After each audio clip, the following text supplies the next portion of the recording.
राष्ट्रिय स्वतन्त्र पार्टीका सभापति रवि लामिछाने विरुद्ध एकाएक फायर भए नेकपा एमालेका महासचिव शङ्कर पोखरेल। आखिर शङ्कर पोखरेल रवि लामिछानेसँग किन रिसाए त? यस सम्बन्धी सम्पूर्ण जानकारी पाउनका लागि कृपया भिडियो अन्तिमसम्म हेरिदिनुहोला। आदरणीय दर्शक महानुभाव नमस्कार। जियास अनलाइन टिभीको नयाँ भिडियोमा यहाँहरूलाई हार्दिक स्वागत छ। राष्ट्रिय स्वतन्त्र पार्टीका सभापति रवि लामिछानेसँग नेकपा एमालेका महासचिव शङ्कर पोखरेल एकाएक फायर बनेका छन्।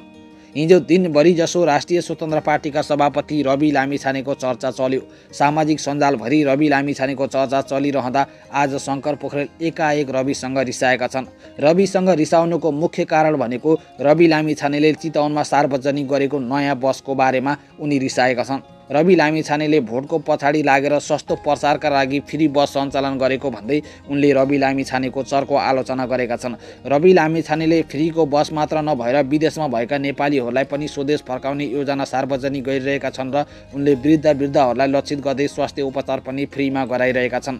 जबकि एउटा प्रतिनिधिले गर्नुपर्ने काम गरिरहेको समयमा नेकपा एमालेका महासचिव शङ्कर पोखरेलले रवि लामिछानेले भोटका लागि गलत राजनीति गरेको भन्दै गम्भीर आरोप लगाएका छन्। उता महिलाहरूका लागि निशुल्क भन्दै रवि लामिछानेले चितवनको आफ्नो निर्वाचन क्षेत्रमा नीलो बस सञ्चालन गरेछन्। यसबाट गरिब निमुखा श्रमजीवी सीमान्तकृत महिलाहरूलाई पक्कै ठुलो राहत हुनेछ। स्वास्थ्य, शिक्षा, खानेपानी, बिजुली, यातायात निशुल्क गर्नु एउटा परोपकारी राज्यको धर्म हो। कम्तीमा रविले यातायातको क्षेत्रबाट भए पनि थालनी गरेछन्। जनताको सेवा हुने काम गर्दा पनि एक थरी विरोधमा रमाएका छन्। हुन त सिन्डिकेटधारी र तिनका मतियारहरूले निशुल्क बस सेवाको विरोध गर्नु स्वाभाविक पनि हो, किनकि यो दानापानी बन्द हुने छटपटी बाहेक अरू केही होइन।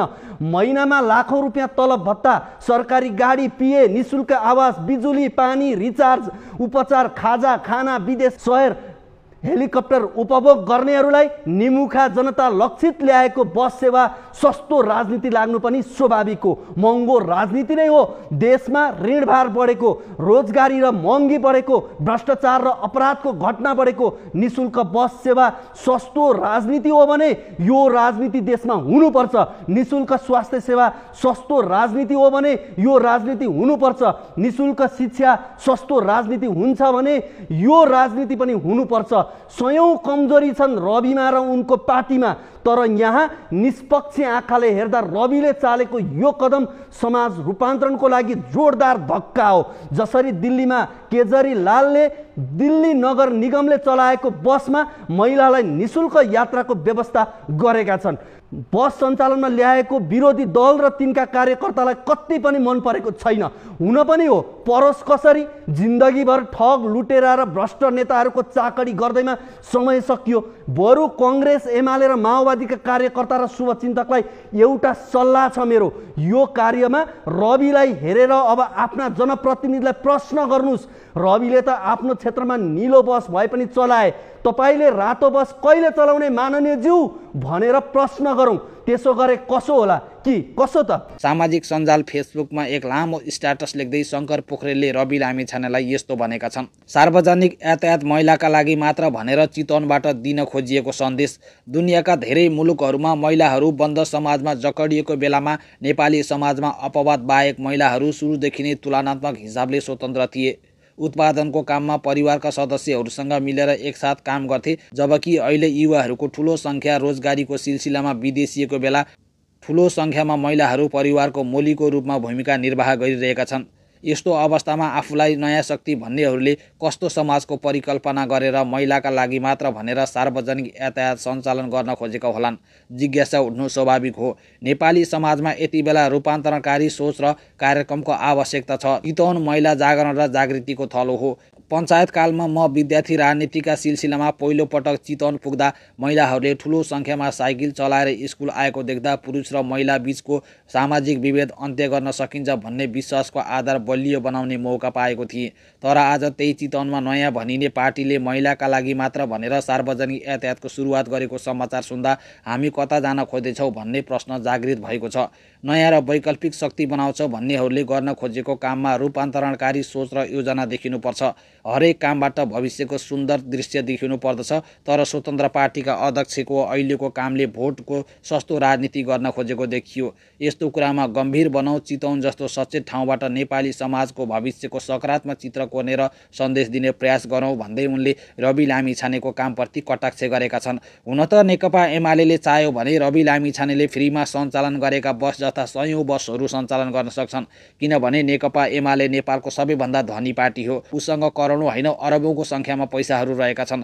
तर पनि नेकपा एमाले रवि लामिछानेले जनतालाई खुसी पार्ने काम गरिरहेको समयमा उसले भने विरोध गरिरहेको छ। रवि लामिछानेले फ्रीको बस सञ्चालन गरे जस्तै नेकपा एमाले पनि काठमाडौँ लगायत विभिन्न ठाउँमा फ्रीको बस सञ्चालन गरिदिने हो भने जनताहरूले सुख पाउने थिए। त्यति मात्र नभएर नेकपा एमाले चाहने हो भने देशमा थुप्रै रोजगारीहरू सिर्जना गर्न सक्छ र उसले थुप्रै वृद्धहरूको स्वास्थ्य उपचारमा पनि सहयोग गर्न सक्छ। तर एउटा व्यक्तिले गरेको राम्रो कार्यप्रति कटाक्ष गर्दै शङ्कर पोखरेलले रवि लामिछानेको कडा आलोचना गरेका छन्। यसरी रवि लामिछानेको विरोध गर्नेहरूमा नेकपा एमालेका महासचिव शङ्कर पोखरेल मात्र नभएर नेकपा माओवादी केन्द्रका कार्यकर्ता र राष्ट्रिय प्रजातन्त्र पार्टीका कार्यकर्ता समेत रहेका छन्। रवि लामिछानेले समाजमा उल्लेखनीय काम गरेको भन्दै आफ्ना जनप्रतिनिधिहरूलाई पनि यसै अनुसार सल्लाह दिनुपर्नेमा उनीहरूले रवि लामिछानेको विरोध गरिरहेका छन्। हुन त यति बेला राष्ट्रिय स्वतन्त्र पार्टीका सभापति रवि लामिछाने विरुद्ध 32वटा राजनीतिक दलका करिब 32-33 लाख कार्यकर्ताहरू खनिएका छन्। रवि लामिछानेले जे गरे पनि उनीहरूले स्टन देख्ने गर्दछन्। अब चर्चा गरौँ 100 केजी सुन तस्करी प्रकरणको। एयरपोर्ट भन्सारबाट जफत भएको 100 केजी सुन तस्करी प्रकरण कसरी छानबिन गर्ने भनेर प्रधानमन्त्री पुष्पकमल दाहाल प्रचण्ड र गृहमन्त्री नारायण काजी श्रेष्ठको भनाभन भएको छ। तस्करी भएको 100 किलो सुन प्रकरणमा प्रधानमन्त्री कार्यालय सिंहदरबारमा सर्वव्यापी छलफल समेत भएको थियो। प्रधानमन्त्री पुष्पकमल दाहाल प्रचण्ड, उपप्रधान तथा रक्षा मन्त्री पूर्णबहादुर खड्का, उपप्रधान तथा गृहमन्त्री नारायण काजी श्रेष्ठ र प्रहरी प्रमुख बसन्त कुँवर, राजस्व अनुसन्धान विभागका प्रमुख नवराज ढुङ्गाना र सिआइबी प्रमुख किरण बज्राचार्य बीच बिहिबार छलफल भएको थियो। संवैधानिक परिषदको बैठक चलिरहेको बेला गृहमन्त्री श्रेष्ठले आइजिपी कुँवर र सिआइबी प्रमुख बज्राचार्यलाई प्रधानमन्त्री कार्यालयमा डाकेका थिए। सुन तस्करी प्रकरणको अनुसन्धान जिम्मा प्रहरीलाई दिनुपर्ने मनासहित गृहमन्त्रीले प्रधानमन्त्री पुष्पकमल दाहाल प्रचण्डलाई सुन तस्करी प्रकरण गृह मन्त्रालय मातहत आउनुपर्ने बताएका थिए। बैठकको सुरुवातमै गृहमन्त्री नारायण काजी श्रेष्ठले प्रधानमन्त्री पुष्पकमल दाहाल प्रचण्डलाई सुन तस्करी प्रकरणको अनुसन्धानको जिम्मा प्रहरीलाई दिन आग्रह गरेका थिए। उनले सिआइबी प्रमुख बज्राचार्यलाई इङ्गित गर्दै सो प्रकरणको अनुसन्धान जिम्मा प्रहरीलाई दिनुपर्ने माग गरेका थिए। सुन तस्करी प्रकरणको अनुसन्धान गर्ने जिम्मा प्रहरीलाई दिनुपर्यो। सिआइबीको टोलीले यस प्रकरणलाई तार्किक निष्कर्षमा पुर्याउँछ गृहमन्त्री श्रेष्ठले प्रधानमन्त्री दाहाललाई भनेका थिए। गृहमन्त्री श्रेष्ठको प्रस्ताव प्रधानमन्त्री पुष्पकमल दाहाल प्रचण्डले ठाडै अस्वीकार गरेको स्रोतले बताएको छ। सुन तस्करी प्रकरणको अनुसन्धान राजस्व अनुसन्धान विभागले गरिरहेको छ। राजस्व अनुसन्धान विभागले पनि यो प्रकरणलाई तार्किक निष्कर्षमा पुर्याउँछ, बरु आवश्यक परेको सहयोग प्रहरीबाट लिन्छौँ भन्दै प्रधानमन्त्री पुष्पकमल दाहाल प्रचण्डले नारायण काजी श्रेष्ठलाई जवाफ फर्काएका थिए। विशेष स्रोतका अनुसार प्रहरीले अनुसन्धान गरेको खण्डमा सङ्गठित अपराधको कसुरमा अनुसन्धान गर्ने भएकाले ठुलै दलका नेताहरू पनि तानिन सक्ने सम्भावना हुन्छ।